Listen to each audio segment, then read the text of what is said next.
In your sky, is pleasure, boom, shape pleasure.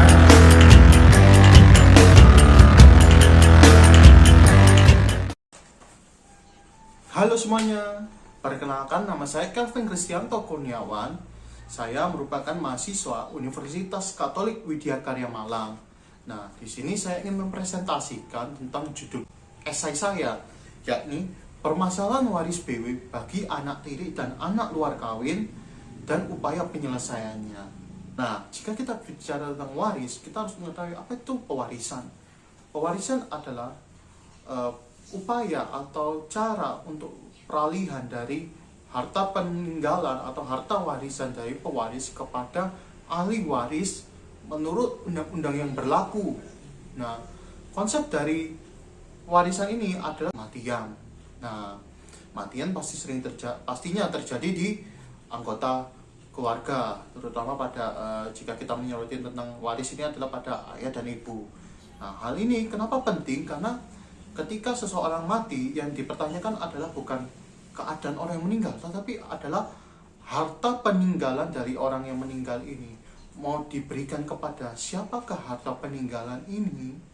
Nah, jika kita merujuk pada pengertian pada pewarisan, terdapat 5 unsur, yakni subjek hukum, hubungan hukum, peristiwa hukum, status hukum, dan objek hukum.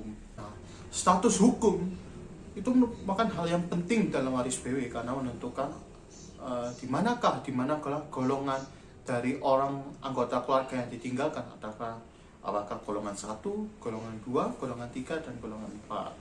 Nah, golongan 1 itu adalah istri atau suami yang ditinggalkan juga beserta anak-anaknya. Nah, anak-anak ini adalah anak-anak yang sah. Lalu bagaimana dengan anak tiri dan anak luar kawin? Nah, apakah mereka mendapatkan waris BW? Jika iya, apa dasar hukumnya untuk mereka mendapatkan waris BW ini? Nah, melalui dari latar belakang ini terdapat 2 rumusan masalah. Yang pertama adalah apa dasar hukum bagi anak tiri dan anak luar kawin dalam waris BW, dan kedua, bagaimana upaya penyelesaian bagi anak tiri dan anak luar kawin dalam permasalahan waris BW ini. Anak tiri adalah anak yang lahir dari seorang suami atau istri sebagai hasil dari perkawinan sebelumnya. Nah, anak tiri pastinya akan berbeda dengan hak dan kedudukan waris dari anak tiri ini pastinya akan berbeda dengan anak sah. Nah, anak sah tentunya mereka akan mendapatkan hak waris dari kedua orang tuanya. Lalu, apakah anak tiri mendapatkan waris juga? Jawabannya adalah iya. Nah, jika kita merujuk pada pasal 852 KUH Perdata yang menyatakan bahwa anak-anak atau keturunan-keturunan sekalipun dilahirkan dan berbagai perkawinan mewarisi harta peninggalan para orang tua mereka, kakek dan nenek mereka, atau keluarga-keluarga saudara mereka, selanjutnya dalam garis lurus ke atas tanpa membedakan jenis kelamin atau kelahiran yang lebih dulu. Nah, jadi dapat dikatakan bahwa anak tiri tetap mendapatkan harta warisan dari kedua orang tuanya, yaitu adalah orang tua kandung. Jadi ketika orang tuanya bercerai dan menikah lagi, maka anak ini tetap akan mendapatkan harta warisan dari ayah dan ibu kandungnya. Tetapi anak ini tidak berhak untuk mendapatkan harta warisan dari ibu atau ayah tirinya. Lalu bagaimana dengan anak luar kawin? Nah, pengertian dari anak luar kawin, jika kita merujuk pada pasal 272 KUH Perdata, tentang bahwa anak luar kawin yang diakui adalah anak yang lahir dari seorang ibu tetapi tidak dibenihkan oleh seorang pria, tidak mempunyai ikatan perkawinan sah dengan si ibu.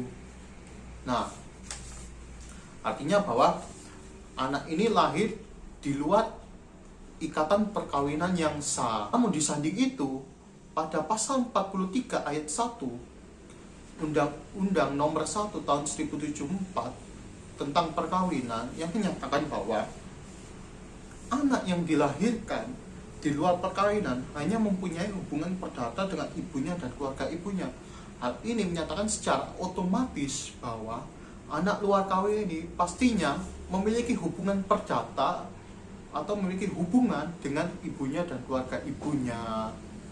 Nah, lalu yang menjadi pertanyaan, apakah anak luar kawin ini mempunyai hubungan dengan si ayah atau ayah biologisnya? Nah, jika kita merujuk pada putusan MK 45 tahun 2010 yang sebagai hasil dari uji materi pasal 43 ayat 1 Undang-Undang Nomor 1 tahun 1974 tentang perkawinan, yang menyatakan bahwa anak yang dilahirkan di luar perkawinan memiliki hubungan perdata dengan ibunya dan keluarga ibunya, serta dengan laki-laki sebagai ayah yang dapat dibuktikan berdasarkan ilmu pengetahuan dan teknologi dan atau alat lain menurut hukum yang memiliki hubungan darah, termasuk hubungan perdata dengan keluarga ayah. Nah, melalui dari putusan MK di mana anak luar kawin selain mendapatkan keperdataan dengan ibunya, anak luar kawin juga dapat memiliki hubungan keperdataan dengan ayahnya juga. Nah, lalu bagaimana upaya dalam permasalahan waris B bagi anak tiri dan anak luar kawin? Nah, jika bagi anak tiri, tetap kita merujuk pada pasal 852 KUH Perdata, yang dimana menyatakan bahwa anak tiri pastinya tentunya akan mendapatkan harta waris BW dari kedua orang tua kandungnya.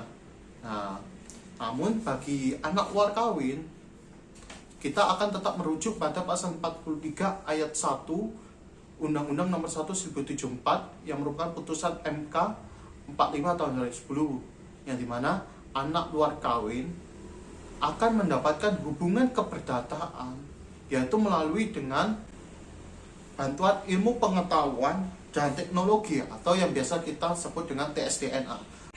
Melalui tes DNA ini, maka anak luar kawin ini pastinya akan mendapatkan hubungan keperdataan dengan ayah, termasuk dengan keluarga ayahnya.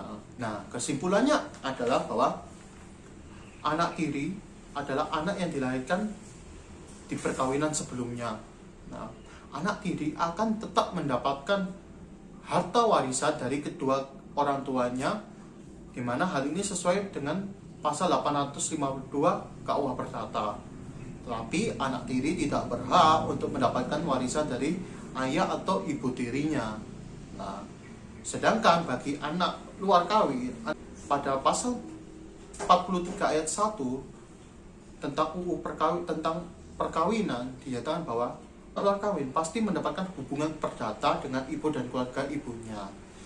Tapi dengan adanya putusan MK nomor 45 tahun 2010, anak luar kawin selain memiliki hubungan perdata dengan ibunya, ia juga akan memiliki hubungan perdata dengan ayah dan keluarga ayahnya, yaitu melalui dengan cara tes DNA. Ada 3 alasan mengapa saya memilih judul ini. Pertama, judul ini sangat menarik untuk kita bahas. Bagi kita yang mempelajari hukum, tentunya dalam hukum waris BW, kita lebih kadang berorientasi kepada penggolongan waris, siapa yang berhak dan tidak berhak, jumlah yang didapatkan tiap golongan. Nah, sehingga judul ini memberikan ketertarikan sendiri bagi saya, bagaimana tentang kedudukan dan dasar hukum hak waris bagi anak tiri, dan bagaimana kedudukan dan hak waris bagi anak di luar kawin. Yang kedua, melalui judul ini memberikan informasi dan pengetahuan yang lebih bagi saya. Kenapa? Seperti yang saya jelaskan tadi, di mana kita lebih sering berorientasi seperti hal penggolongan dan yang lainnya. Tapi dengan adanya judul ini, bagi saya sendiri mendapatkan informasi bahwa anak tiri, bahkan anak luar kawin sekalipun, mereka tetap berhak untuk mendapatkan waris dari kedua orang tuanya.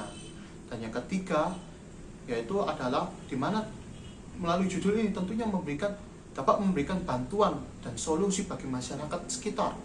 Alasannya adalah permasalahan waris BW ini seringkali terjadi di kehidupan kita masyarakat. Nah, tentunya bagi kita yang mempelajari hukum dan calon yuris, walaupun kita masih sebagai mahasiswa, tentunya kita dapat memberikan bantuan dan solusi bagi orang-orang sekitar.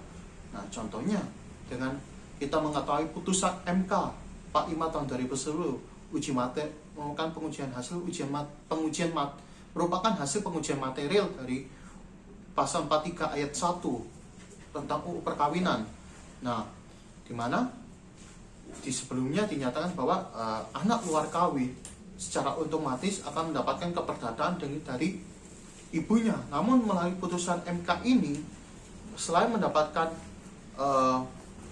keperdataan dengan ibunya, anak luar kawin pun juga bisa mendapat keperdataan dari ayahnya.